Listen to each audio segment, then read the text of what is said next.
título da pregação é "E Cristo trouxe a harmonia perdida", que é, na realidade, a continuação da mensagem passada. Vamos tentar encerrar hoje. Pensei que ia pregar numa mensagem só, mas não deu. Na realidade, é uma sequência de pregações que eu tenho feito pela manhã na escola dominical sobre o livro de Gênesis, os inícios da criação de Deus, da criação do homem, da mulher e tudo. Vimos como o pecado entrou logo depois da criação do homem e da mulher e quebrou a harmonia do homem com Deus, com ele próprio, seres humanos, e com a natureza. Então levantamos as perguntas: o que houve dali para frente? Qual o final da história da humanidade que começou tão triste? Todos continuaram eternamente afastados de Deus. Há alguma esperança? Então nós vimos na pregação passada, à noite, não pela manhã, mas como essas perguntas são muito básicas, eu achei melhor respondê-las à noite. Então nós vimos que sim, há esperança para a humanidade, com a concepção e a execução do plano espetacular de salvação que o Deus triuno concebeu em Cristo, segunda pessoa da Trindade, que tornou-se homem também. E embora essa salvação seja oferecida a todos, apenas os convertidos a Cristo, falando em termos de Novo Testamento, em termos de Velho Testamento, apenas os que creram na palavra de Deus até então revelada, esses se beneficiarão da salvação que Cristo comprou com o próprio sangue. Já examinamos. Comentamos que a conversão a Cristo é um processo muito profundo, íntimo, poderoso, invisível, que acontece na vida deste felizardo que passou, ou felizarda, que passou por esta transformação espiritual chamada conversão a Cristo. Vimos que muitas coisas estão envolvidas na conversão a Cristo, inclusive a restauração da harmonia perdida no Éden. Aí fiquei de examinar como é esta restauração em cada uma das três áreas afetadas, como eu coloquei lá. Relacionamento com Deus, que foi todo o assunto, então, da pregação passada. Vimos já isso detalhadamente, não vamos mais falar neste assunto. Relacionamento com Deus, não apenas restaurado, mas restaurado de uma maneira ainda mais sublime, mais forte, mais poderosa em Jesus Cristo. Já explicamos isto. E hoje vamos ver os outros dois tipos de relacionamento que foram quebrados com o pecado, que é o relacionamento entre o casal e entre as pessoas em geral. Estou jogando ênfase sobre o casal, porque na realidade as duas únicas pessoas existentes no mundo na época, Adão e Eva, eram um casal. E o casal é a base da família, que é a base da sociedade humana. Então, mostrando uma restauração no casal, mostra-se uma restauração no casamento e mostra-se uma restauração nas relações pessoais de todos os seres humanos, de uma maneira geral. Se o casamento, que é o mais íntimo, o mais forte, pode ser restaurado em Cristo, quanto mais as outras relações interhumanas que todos nós temos com os nossos semelhantes. E por fim, vou mostrar o relacionamento com a natureza, com a criação. Então, no Éden foi quebrada a harmonia entre o casal, nós vimos isto nas pregações, acusação, desculpas, a mulher sob o jugo de um marido agora pecador. Já examinamos tudo isto. Pois esta desarmonia, ou esta harmonia quebrada, foi maravilhosamente restabelecida por Cristo. Passagem mais importante das Escrituras que fala sobre casamento, de longe, Efésios 5, 22 a 33. Todo casal devia ler. Todo dia é um pouco exagerado. Toda semana talvez também. Mas que tal todo mês esta passagem? Essa é daquelas que corre o risco de nós desligarmos as antenas quando começamos a ler, porque diz, essa eu já ouvi tantas vezes, já ouvi tanta pregação de casais com essa mensagem que aqui já conheço de cós salteado.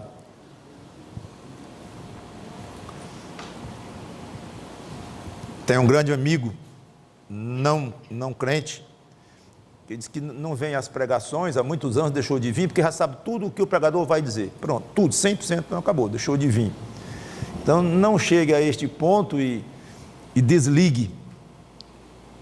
Agora, ligue as antenas espirituais, a não ser que o seu casamento já tenha alcançado um nível de Cristo com a igreja, aí eu acho que você pode desligar e dizer, já aprendi tudo que tinha que aprender sobre o casamento. Mas se o seu casamento ainda não atingiu o nível de Cristo com a sua igreja, e este casamento ainda não é perfeito, porque a igreja ainda não foi aperfeiçoada, então estamos muito longe para podermos pensar que podemos desligar. Não podemos.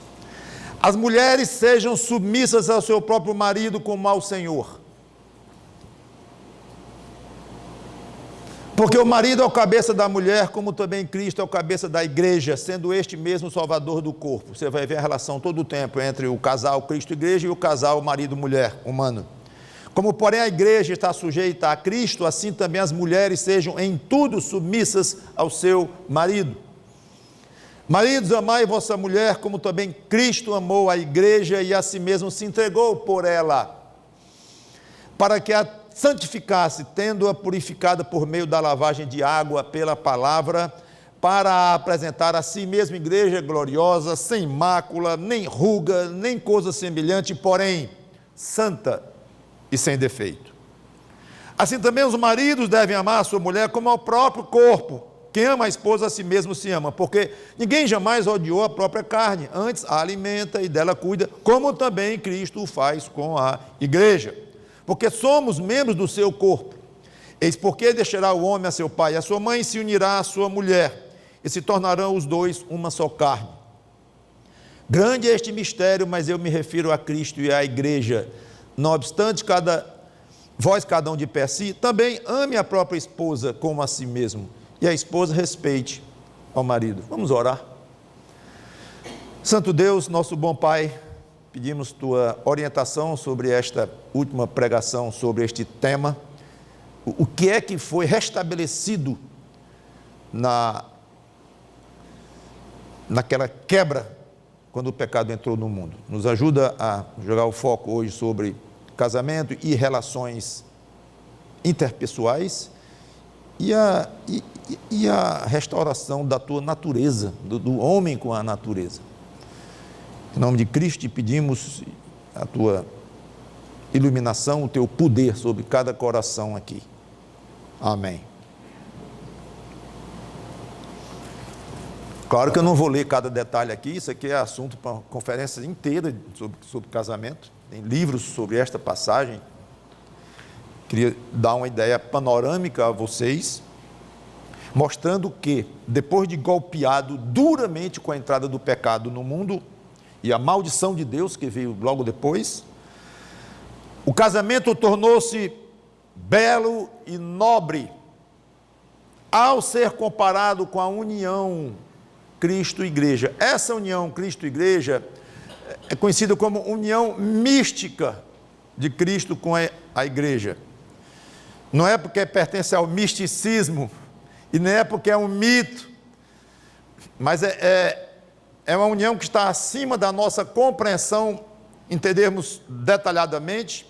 Não é uma união como uma união homem-mulher, é muito mais complexa, mas é uma união, e uma união conjugal, por difícil que seja para nós concebermos, mas é o que entra numa área espiritual de uma maneira tal que escapa a plenitude disto, a nossa compreensão. Mas que Cristo forma um casal com a igreja, forma. Se você não entende bem, se eu não entendo bem, é outro assunto, mas forma. 2 Coríntios 11:2, por exemplo, para ficar bem claro, já cheguei lá, não precisa você ler. porque zelo por vós com zelo de Deus, visto que vos tenho preparado para vos apresentar como virgem pura a um só esposo. Ele está falando aqui certamente de uma mulher com um homem, uma mulher virgem que vai casar com um homem, e pelas escrituras, ideal, virgem também, claro, mas foca na virgindade da mulher, apresentar uma moça virgem ao seu noivo, ao seu marido. E como é o nome desta noiva, apóstolo Paulo? Bom, o nome desta noiva é o seu nome. O meu nome é o seu. A noiva, a moça virgem é você? É. E o nome do noivo? Jesus Cristo. Então você vê que é algo que Paulo nem arrudeia, ele vai direto e joga isso em cima de nós. Está aí, ó. Vocês são esposa de Cristo, e eu quero trabalhar em vocês, é o que ele diz para os coríntios lá, e para nós, eu quero trabalhar em vocês, para poder apresentar vocês de uma maneira belíssima. Lá em Efésios diz que ele mesmo, Cristo, quer apresentar para si próprio. Então ele usa Paulo, usa os pastores, usa os pregadores, usa os crentes de uma maneira geral, para se aperfeiçoarem entre si, tornando essa noiva cada vez mais bonita. Essa noiva é um conjunto de milhões de seres humanos. Estou dizendo milhões, milhares, centenas de milhares, eu não sei o número dos salvos. Depois que Cristo esteve neste mundo, a igreja do Senhor Jesus Cristo, não sei o número, mas milhões, eu creio, que conjuntamente fazem esta moça virgem ser apresentada ao noivo. Então, como eu ia dizendo, que é um casal, é. Então, Deus toma este casamento de Cristo com a sua esposa e torna como o modelo entre o casamento de alguém que tem Cristo agora no seu coração, tem o Espírito Santo como habitação, com uma mulher que agora é crente, e esse casal agora é o modelo, ele tem como modelo o casamento de Jesus Cristo. Então Paulo responde a alguém que queira perguntar, sim, mas esse casamento que eu devo imitar é tão complicado, é tão mais profundo, tão mais diferente, mais espiritual, de um casamento aqui do João com a Maria, que eu conheço todos os dois, eu posso tentar imitar o jeito do um e do outro, mas eu devo imitar o casamento de Cristo com a igreja. É o meu modelo. E como é que eu vou aprender? Porque Cristo eu nunca nem vi com os meus olhos. Faz parte desta noiva o apóstolo Paulo, Agostinho, milhares de crentes que viveram décadas, séculos, até 2 milênios atrás, e crentes que ainda vão nascer, se Cristo não voltar antes. Então eu não conheço todos esses que compõem a noiva de Cristo, e o próprio Jesus Cristo eu conheço pela fé somente, não pelos olhos. Como é que eu vou imitar esse casal? Aí vem Efésios 5 e Paulo diz, vou dizer 2 coisas só sobre isto, o resto que vocês não entendem, talvez 99% do que vocês não entendem, deixem, mas o 1% vocês vão entender, mas eu vou dizer, sabe o que é? É que esta noiva, este monte de crentes que juntamente fazem a noiva de Cristo, ela é submissa a Cristo.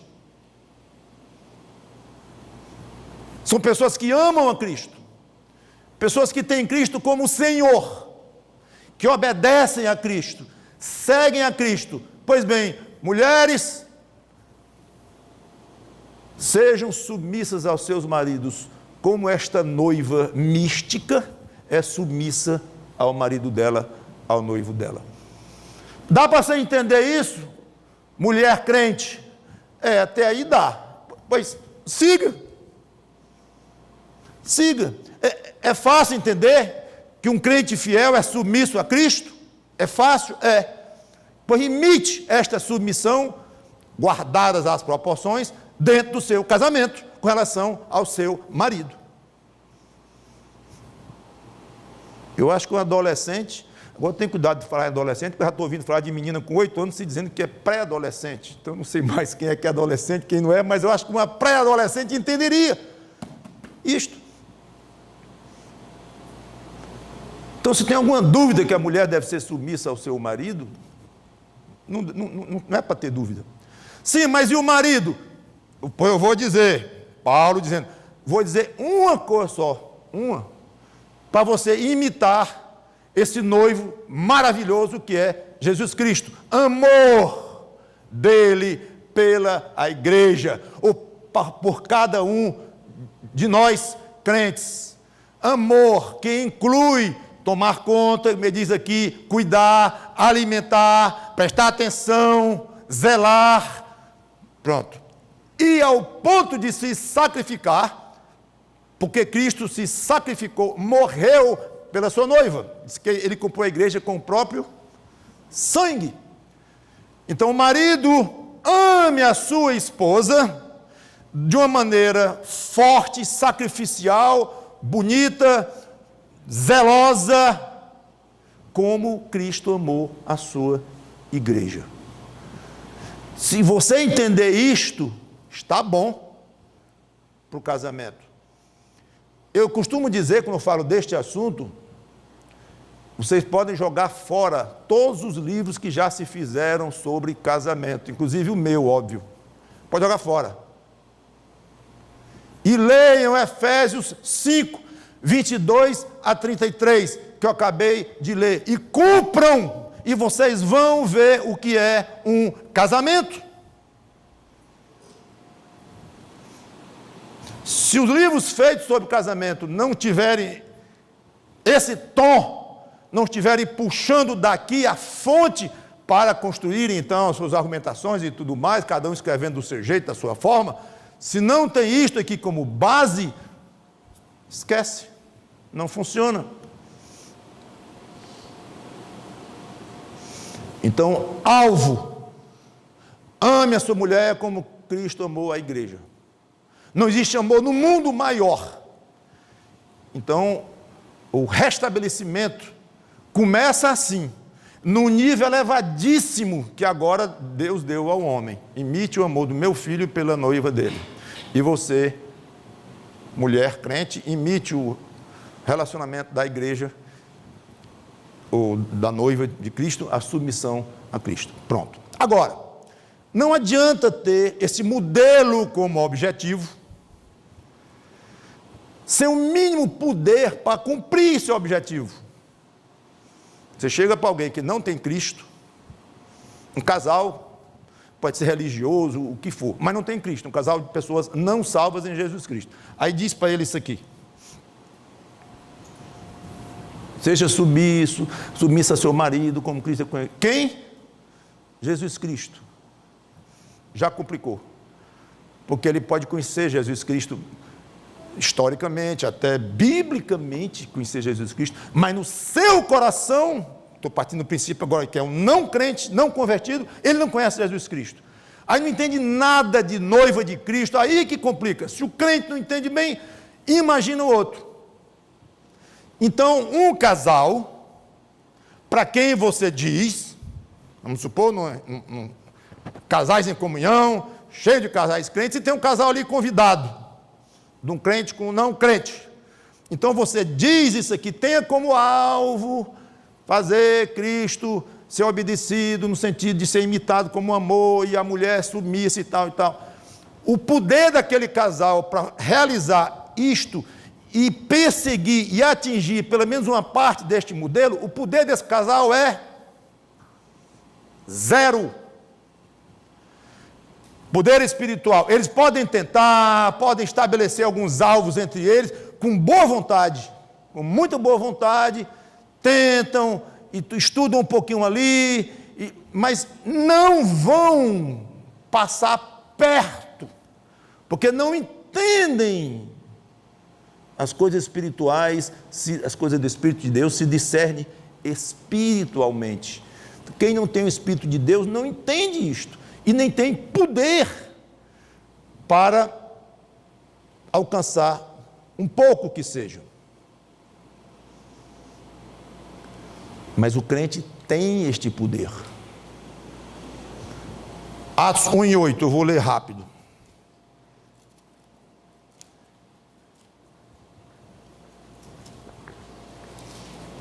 Se eu chegar antes, deixa que eu leia só, porque eu não vou pregar sobre essas passagens, apenas quero dar uma base para vocês verem aqui em 3-4 passagens, essa questão do poder, que é bom você pensar nisso, você que está lutando no seu casamento, está com dificuldade, e agora abrindo um pouco mais em relações pessoais, com as pessoas ao seu redor, com seus colegas, sua família, seja o que for, está lutando contra isso, você crente, muito bem. Jesus disse, mas recebereis poder, falando para os apóstolos, logo antes dele subir aos céus. Recebereis poder ao descer sobre vós o Espírito Santo, e sereis minhas testemunhas, tanto em Jerusalém, como em toda a Judéia e Samaria, e até os confins da terra. Pastor, esse aqui foi só para os apóstolos, de uma maneira mais imediata, ali na hora, sim, e os discípulos que estavam ali, mas podemos aplicar para nós isto. Podemos, um tanto quanto pelo menos, porque vocês vão ver que a própria Bíblia fala em poder do Espírito Santo, ou no Espírito Santo, que o crente recebe do alto. Então eu queria que você saísse daqui com a palavra na sua mente, no seu coração, poder, para ter sucesso. Eu não gosto dessa palavra sucesso, não gosto dela, então esqueça o sucesso. Para ter bons resultados nas suas relações pessoais, começando com o seu casamento, se for o seu caso, obviamente. Poder, eu tenho poder, não é tenho, eu recebi de presente poder para melhorar e ser bem sucedido nas minhas relações pessoais. O diabo é muito sagaz, vocês sabem disso. E ele deve soprar em muitos ouvidos, desiste. Tua mulher é briguenta demais, cara, tu ainda não entendeu. Rapaz, esse homem é horroroso com o qual você está casada, tu ainda não entendeu, não entendeste ainda, não dá. Já tem 20 anos de casados e as brigas só continuam, desiste. Isso para um casal crente é uma tentação pura, cruel e mentirosa, porque o crente tem poder para, a não ser que ele não queira exercitar esse poder, ou viva de uma maneira tal que o Espírito Santo não se alegre em derramar esse poder. Isso pode. Então eu não estou dizendo que cada um de vocês aqui tem o mesmo poder espiritual para vencer as lutas do casamento, nas relações humanas. Não, não, o seu poder pode ser quase zero hoje, você sendo crente. Não é uma contradição, pastor? De jeito nenhum.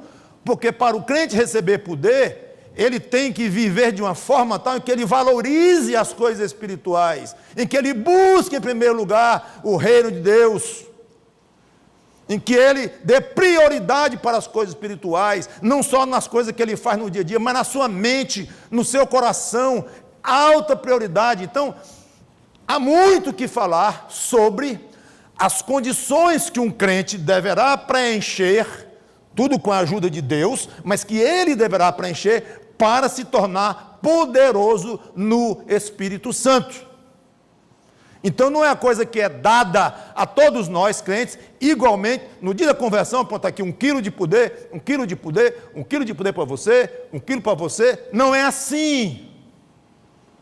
Busque poder espiritual.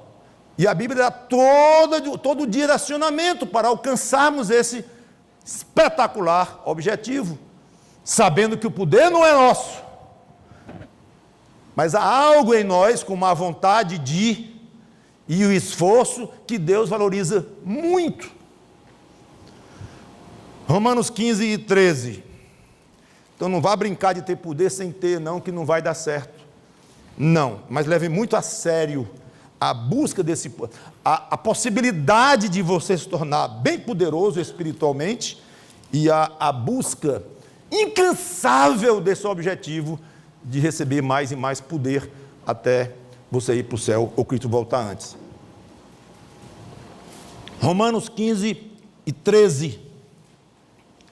E o Deus da esperança vos encha de todo o gozo e paz no vosso crer, para que sejais ricos de esperança no poder do Espírito Santo. Não é só o grupo dos apóstolos que receberam promessa de poder. Gálatas 5:16. Já cheguei lá e diz assim: digo, porém, andai no Espírito e jamais satisfareis a concupiscência da carne, aos desejos maliciosos, pecaminosos da carne. Mas pastor, eu tenho que ser honesto, eu nunca vivi um dia na minha vida em que eu pude dizer que eu não satisfiz nenhum desejo da minha carne, nenhum, eu nunca cheguei a esse ponto. Tudo bem, então você jamais andou no Espírito de uma maneira totalmente plena, ok, mas você tenta, você leva a sério, e com certeza deverá haver um progresso na sua taxa de atendimento, de satisfação à concupiscência da carne. Essa taxa deve ser sempre maior. Essa taxa de sua capacidade de rejeitar, de não satisfazer as coisas da carne. Por fim, Efésios 3,16, que diz assim, o 14 em diante: por esta causa me ponho de joelhos diante do Pai. Ouça, de quem toma o nome toda a família, tanto no céu como sobre a terra, para que, segundo a riqueza da sua glória, vos conceda que sejais fortalecidos com poder, mediante o seu Espírito, no homem interior. Um poder que vem do alto, de Deus, diretamente de Deus que está nos céus, através do Espírito Santo que vem habitar no crente. É o exercício desse poder divino em nós que produz o processo da santificação. Então, um casal crente, ele tem à sua disposição a possibilidade de ter poder para ter um relacionamento saudável dentro daquele padrão que Cristo quer. Marido amando intensamente e sacrificialmente sua esposa, a esposa sendo submissa ao marido que a ama tanto. Pronto. Este é o modelo. Então, todo casal crente tem o potencial de desenvolver um poder muito grande para alcançar um nível satisfatório, saudável, dentro do seu casamento. Vocês estão vendo o cuidado que eu estou colocando? Um nível satisfatório e tal. Porque seria responsabilidade minha eu dizer assim: o crente agora é habitação do Espírito Santo e ele tem poder para ter um casamento espetacular, absolutamente maravilhoso, só rosa, só sorrisos, maravilha pura. Eu não poderia romantizar isso, porque eu estaria, primeiro, não estaria sendo honesto com vocês, e iria prejudicar muito vocês. Porque todo casamento de crente vai ter problema ainda, porque eles ainda têm a carne atrapalhando o dia a dia deles. São dois pecadores morando juntos e de uma maneira muito intensa. Há muito atrito eu estou usando no sentido técnico do tempo da física. Há atrito nesse relacionamento. Momentos gostosos e momentos difíceis. Então, quando eu falo que pode adquirir um nível excelente no relacionamento, não é que não vai ter mais briga, vai. Mais discussão, vai. Raiva um do outro, vai. Mas primeiro vai diminuindo isto, porque a carne vai ficando menos atendida, como já expliquei. Mas além disso, quando o casal briga e a carne explode mesmo, ele tem recursos para lançar mão, em que torna aquela relação até mais rica do que antes de entrar naquela briga. Ninguém quer briga. Deus não quer briga. Nós não queremos briga, mas elas estarão lá. Então, um casal que não tem Cristo briga e aquela situação vai agravando, vai aumentando a fissura, a rachadura naquele casamento. Com o crente que tem poder espiritual, ele resolve isso de uma maneira muito satisfatória, tratando as diferenças, divergências, as brigas, as carnalidades, os pecados dentro do casamento, tratando com o rumo que o próprio noivo oferece. Aí vem o pedido de perdão, vem a concessão de perdão, vem a largueza, vem a humildade e um monte de recursos que o crente tem para aplicar e de uma maneira quase miraculosa, sobrenatural, aquele casamento melhorou depois da briga. Briga feia, mas melhorou, porque foi aplicado o poder do Espírito Santo para restaurar o coração de um e o coração de outro, mediante o exercício desses exercícios espirituais nós temos que fazer. Então, pede perdão, é difícil, a carne pedir perdão, mas pede ao outro, difícil perdoar, já é a terceira vez que ele faz isso em 2 dias, difícil, mas perdoa, ele vai obedecendo, o casal vai obedecendo a Cristo, vai obedecendo e vai pedindo perdão, vai perdoando, vai sendo humilde, vai confessando e vai lutando.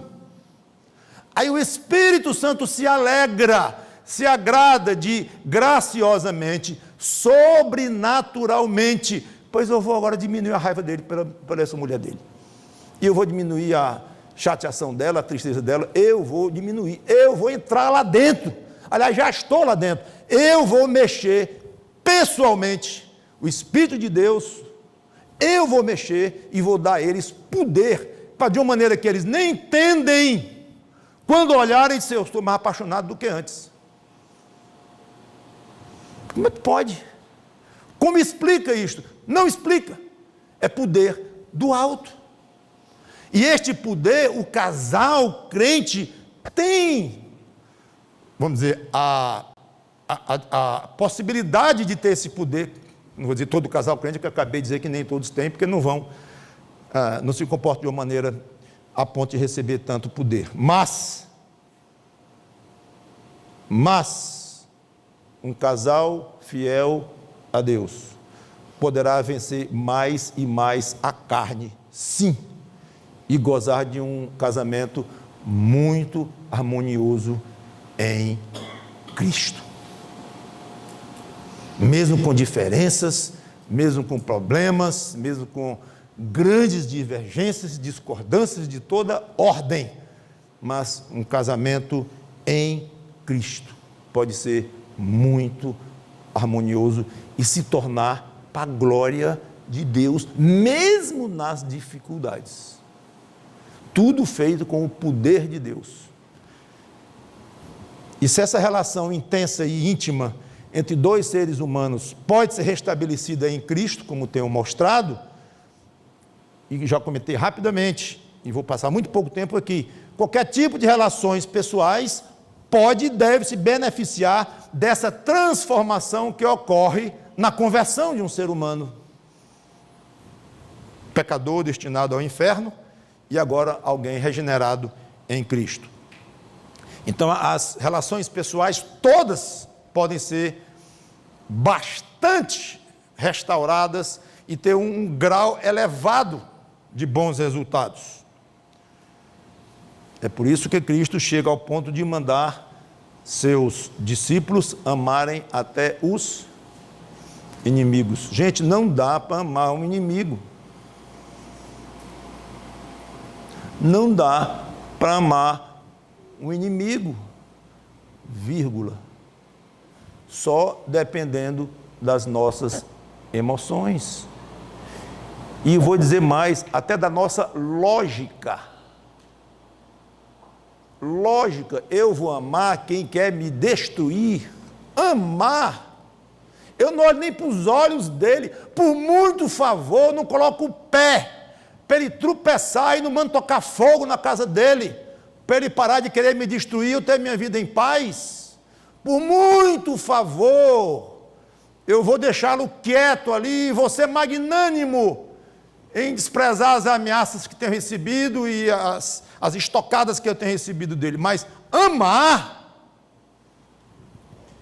totalmente fora de lógica, de sentido, se depender dos nossos sentimentos pessoais. É por isso que eu digo, Cristo manda os seus discípulos amarem os inimigos. Por quê? Porque o que é impossível para nós, dentro da nossa carnalidade e dentro dos nossos sentimentos pessoais, é possível para o Espírito Santo, também chamado Espírito de Cristo, que habita em nós, nos conceder este poder estranho, esquisito, muito esquisito, meio sem lógica, de amar o inimigo. Mas na hora que se torna isso um poder espiritual, mostra-se um poder enorme da parte daquele crente, daquela pessoa que antes não conseguia nem pensar em se vingar, agora está exercendo amor cristão. Como é que pode? O que é que eu fiz? Você não fez nada, o Espírito Santo jogou poder dentro de você, porque você teve em si restabelecida a condição de tratar o seu semelhante como a si próprio, de orar por ele, de amar seu inimigo. Diferente do que Adão fez com Eva, foi ela, Senhor. Aliás, só lembrando, não leve a mal, mas só lembrando, quem me deu Eva foi o Senhor, viu? Então, já entregando Eva, acusando Eva, e já havendo ali uma quebra grande de confiabilidade, de muitas coisas, só naquele pequeno diálogo ali, foi restabelecido. E inimizades de todo jeito, brigas e guerras entre os homens, não precisa nem eu gastar tempo falando nisso, mas as relações humanas suas, estou falando para um crente em Jesus Cristo, com aquele vizinho que você não tolera nem olhar, e com aquele ou aquela, ou em situações que você sabe muito bem que ele mexem profundamente com você, você pode adquirir poder para ter um alto grau de relacionamentos bem-sucedidos. Em suma, a harmonia quebrada entre os seres humanos pode e deve ser totalmente restabelecida em Jesus Cristo, pelo amor que Deus implanta no convertido. Antes de passar para a última parte da quebra, do restabelecimento com relacionamento com a natureza, vamos ler 1 João 4, 11 e 12.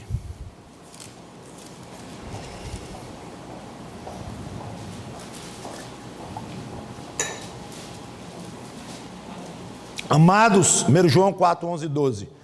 Se Deus de tal maneira nos amou, devemos nós também amar uns aos outros. Ninguém jamais viu a Deus.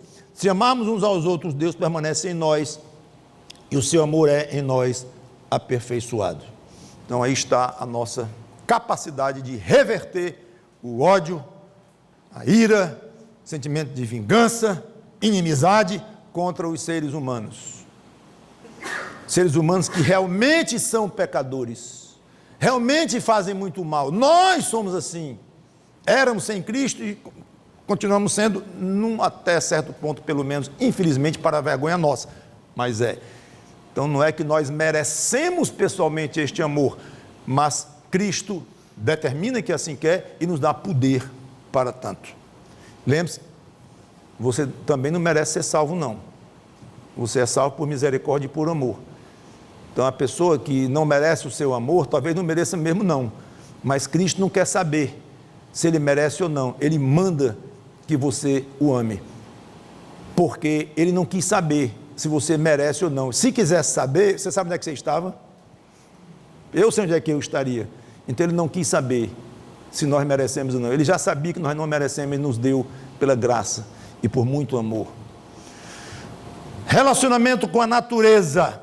Dos três, esse tipo de relacionamento, essa essa caracterização aqui de relacionamento, quase ainda não foi restaurado. É o que aguarda mais o futuro. Olha aqui essa passagem, Romanos 8, 19 a 22.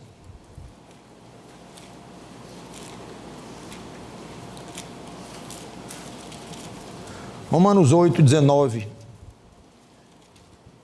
a 22. A ardente expectativa da criação aguarda a revelação dos filhos de Deus. Pois a criação está sujeita à vaidade, não voluntariamente, mas por causa daquele que a sujeitou, Adão, viu? Aqui, aquele que a sujeitou é Adão, ou o homem, concentradamente em Adão. Na esperança de que a própria criação será redimida do cativeiro da corrupção. Ela está presa à corrupção por causa do pecado do homem.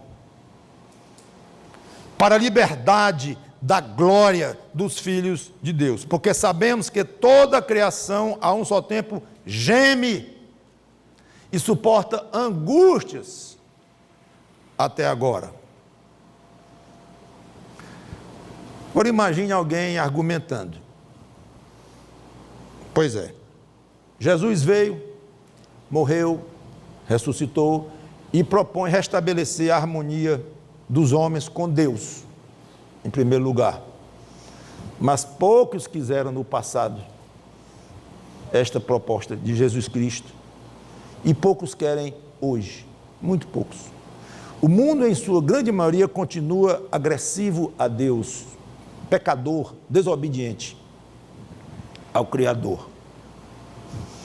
Quanto às relações pessoais dos que aceitaram Cristo como Salvador, de fato, muitos até conseguem ter uma boa harmonia dentro do casamento e com as pessoas em geral. Mesmo assim, ainda há, todo mundo sabe, grandes dificuldades em casamentos, há divórcios aumentando de crentes, problemas internos dentro de famílias de crentes, nas relações pessoais de muitos crentes, igrejas que brigam, se desunem e até se separam, e crentes que se dão mal no trabalho e continuam falhando muito nessa área de relacionamento.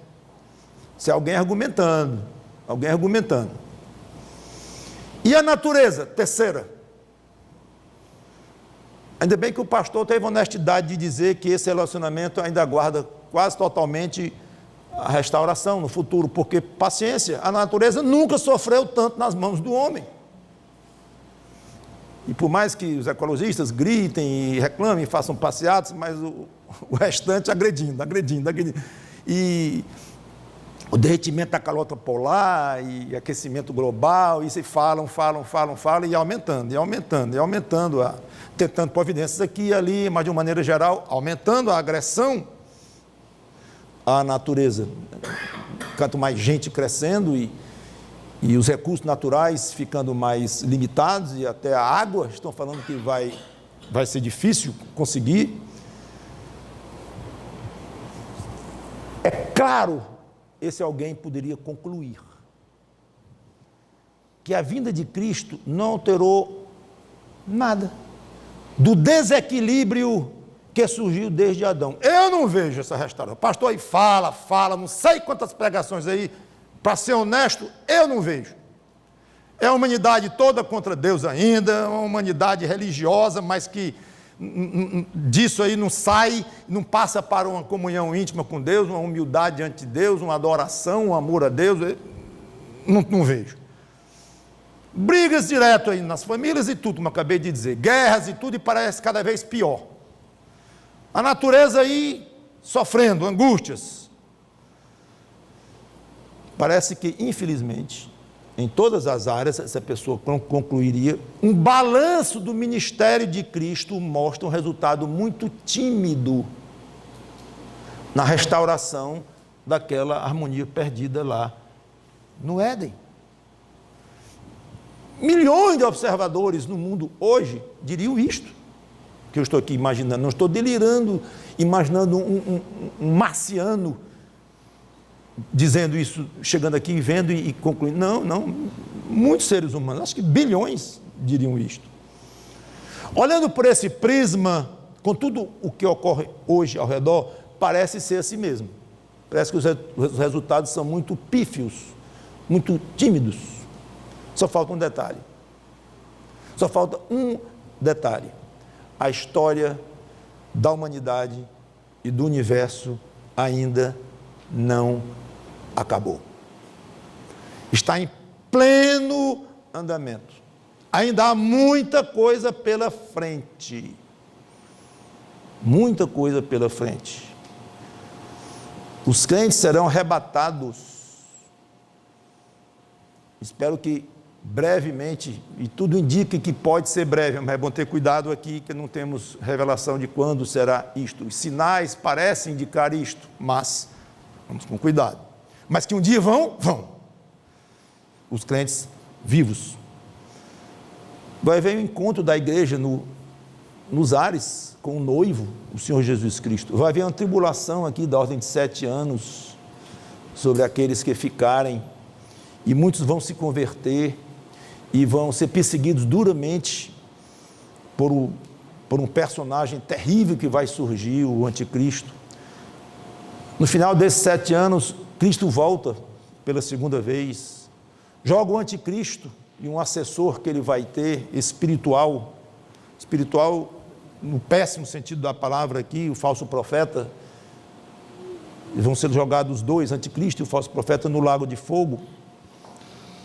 Morte aos incrédulos, quando Cristo voltar a iniciar o seu reinado, e vai matar pessoalmente com a espada dele todos os que forem hostis a ele. No final desses 1000 anos, sim, Satanás será preso no início do milênio. Nesse tempo, no milênio, a natureza vai ser restaurada. Isaías 11, 1 a 10.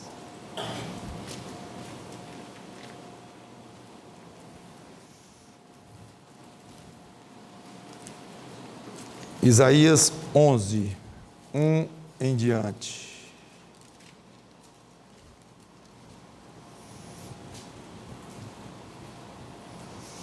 Do tronco de Jessé sairá um rebento, e das suas raízes um renovo. Está falando do Messias que viria e já veio, Jesus Cristo. Repousará sobre ele o Espírito do Senhor, o Espírito de sabedoria e de entendimento, o Espírito de conselho e de fortaleza, o Espírito de conhecimento e de temor do Senhor. Deleitar-se-á no temor do Senhor, não julgará segundo a vista dos seus olhos, nem repreenderá segundo o ouvir dos seus ouvidos, mas julgará com justiça os pobres e decidirá com equidade a favor dos mansos da terra. Então a justiça vai reinar aqui, de maneira nunca vista, com Cristo na frente. Ferirá a terra com a vara de sua boca, justiça, disciplina, e com o sopro dos seus lábios matará o perverso, vingança contra o que é ruim, o que é maligno. A justiça será o cinto dos seus lombos e a fidelidade o cinto dos seus rins. Olha aqui a natureza. O lobo habitará com o cordeiro, e o leopardo se deitará junto ao cabrito. O bezerro, o leão novo e o animal cevado andarão juntos, e um pequenino os guiará. A vaca e a ursa pastarão juntas, e as suas crias juntas se deitarão. O leão comerá palha como o boi. A criança de peito brincará sob a tosca da áspide, serpente venenosa. E o já desmamado meterá a mão na cova do basilisco, outro tipo de serpente. Não se fará mal nem dano algum em todo o meu santo monte, porque a terra se encherá do conhecimento do Senhor, como as águas cobrem o mar. Naquele dia recorrerão as nações à raiz de Jessé, que está posta por estandarte dos povos, a glória lhe será a morada. Aqui temos o nível mais alto, antes da fundação de novos céus e nova terra, mas o nível mais elevado de restauração da criação, que vai ocorrer antes, então, da destruição total desta terra, que vai ser destruída totalmente, e depois criado novos céus e nova terra. Mas essa restauração aqui, por na nossa finalidade que estamos estudando aqui, é onde vai acontecer. No final dos 1000 anos, Satanás será solto, vai tentar uma revolta contra Cristo e incitar aqueles que no milênio nasceram e não se tornaram de Cristo. Cristo sufocará e jogará no lago do fogo o próprio diabo, onde estará ali para sempre. Vai haver o julgamento do grande trono branco para todos os incrédulos, criação do novo céu, nova terra e nova Jerusalém, onde Deus habitará com os salvos por toda a eternidade. Os que não quiserem fazer as pazes com Deus através de Cristo irão para o fogo eterno. Então entrará essa nova fase, que ultrapassa até o nosso entendimento. Muito ainda está acontecendo e ainda vai acontecer. Então, examinar externamente e olhar e tirar conclusões é muito imprudente por parte de qualquer pessoa. Então, nós como vemos, já estou querendo encerrar, a história da humanidade não é tão triste como possa parecer. Há esperança, há salvação prometida, realizada e oferecida, há muita glória pela frente, muita alegria, muita felicidade, muita pela frente. Tudo depende da pessoa crer na Bíblia, na revelação das Escrituras e se render aos pés do Senhor Jesus Cristo de uma maneira total, absoluta. Para estes, muita alegria e muita felicidade os espera. Então, o irmão em Cristo, ou irmã em Cristo, se comporte de maneira coerente, como alguém que teve a harmonia com Deus restaurada.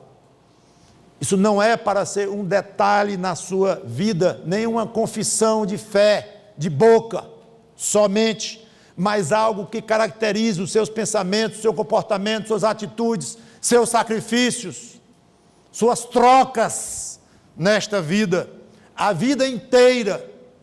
Seja coerente com isto. Claro que o seu relacionamento com Cristo, com Deus, só será perfeito no céu. Por enquanto ainda será imperfeito. Mas não a ponto de você ser confundido com alguém que ainda vive totalmente submerso no seu pecado, como se Cristo não tivesse entrado na sua vida. Se você é casado ou casada, e seu relacionamento não é sólido em Cristo, o relacionamento do casal, vocês devem estar falhando muito. Deve haver muitos problemas neste casamento. Lembre-se, em Cristo a harmonia conjugal pode e é, para aquele que busca, procura, devolvida aos lares, mesmo no trato dos problemas, como já comentei, não preciso repetir. Não sei a comparação de um restabelecimento hoje de um casal crente com como era Adão e Eva antes do pecado. Ali não tinha briga nenhuma, certamente. Não sabemos nem quanto tempo durou para o pecado entrar. Não sei se chega naquele ponto. Na glória, bem que ali não vai ter mais casamento. Mas em termos de relações entre os salvos, total. O amor e a facilidade de amar, como teremos quando estivermos no céu, embora não aplique mais para o casamento. Mas aqui, como já expliquei, no nível excelente de grandes bênçãos, você, marido crente, você, mulher crente, esposa crente, podem obter como resultado da sua conversão. Então, entregue o seu casamento a Cristo, pratique Efésios 5, 22 a 33, e você vai ficar surpreso com os resultados que o Espírito Santo vai fazer na sua vida conjugal.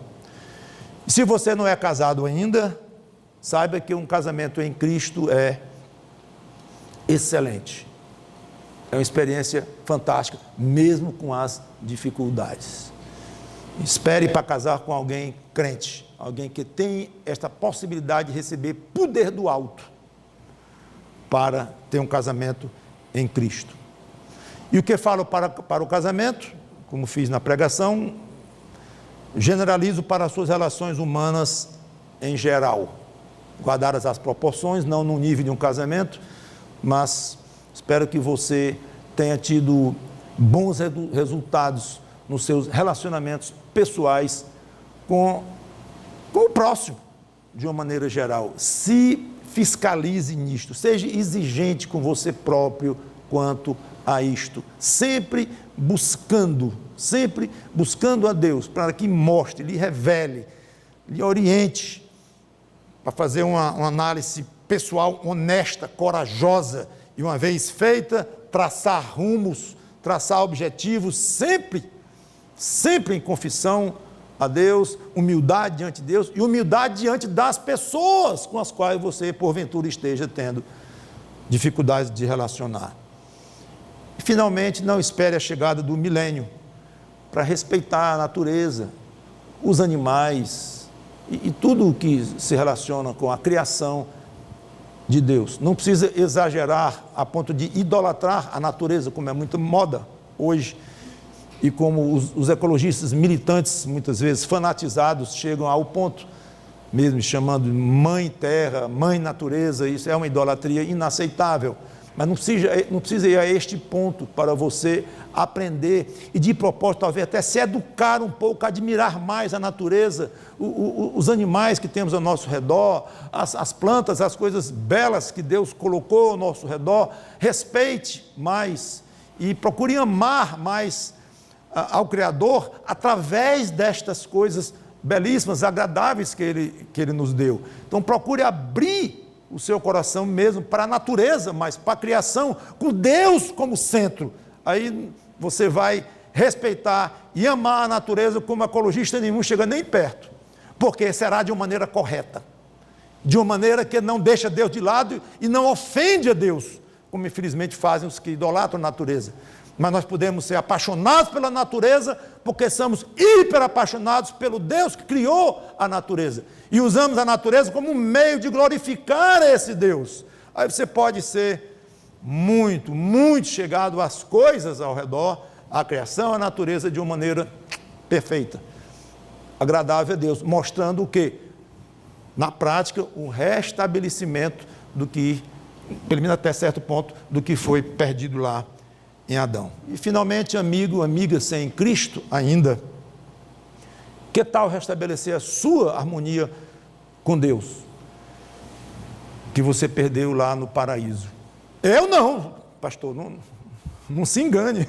Adão e Eva, eu não estava lá, estava. De uma certa forma, você estava lá, sim, em Adão.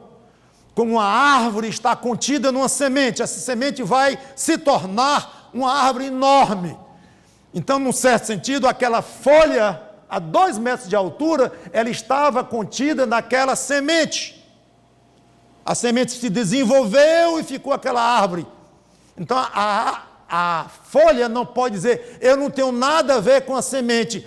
Tem, porque você veio da semente. O ser humano não pode dizer, eu não tenho nada a ver com Adão. Tem, porque você estava contido lá. Ah, mas eu não tenho culpa e tal. O Criador diz que você estava lá, em Adão, de alguma forma que ele viu você lá. E Adão, ao pecar, contaminou a si próprio, e ele, como cabeça da raça humana, no sentido de que era o primeiro, contaminou todos os que viessem depois dele, inclusive Vossa Senhoria.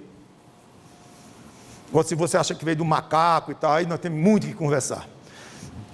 Mas se você veio de Adão, como Deus realmente criou Adão, como a Bíblia diz, você pode pensar que foi quebrada a harmonia com Deus lá em Adão, e você tem a sua parte de responsabilidade. Mas Deus deu a oportunidade de reversão, como já expliquei bastante. Então aceite Cristo como Salvador e veja a paz que Deus vai colocar no seu coração, o amor a esse Deus, a esse Filho dele maravilhoso, ao Espírito Santo.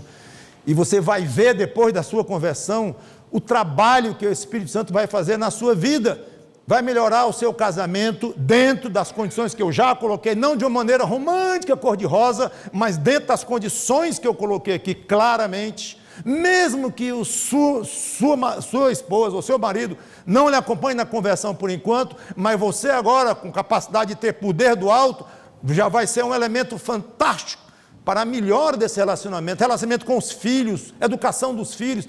Teria muito o que falar desse restabelecimento espetacular que o Espírito Santo nos dá o privilégio de termos o poder para realizarmos nele. E até mesmo a natureza, você vai achar as borboletas mais bonitas, eu acho.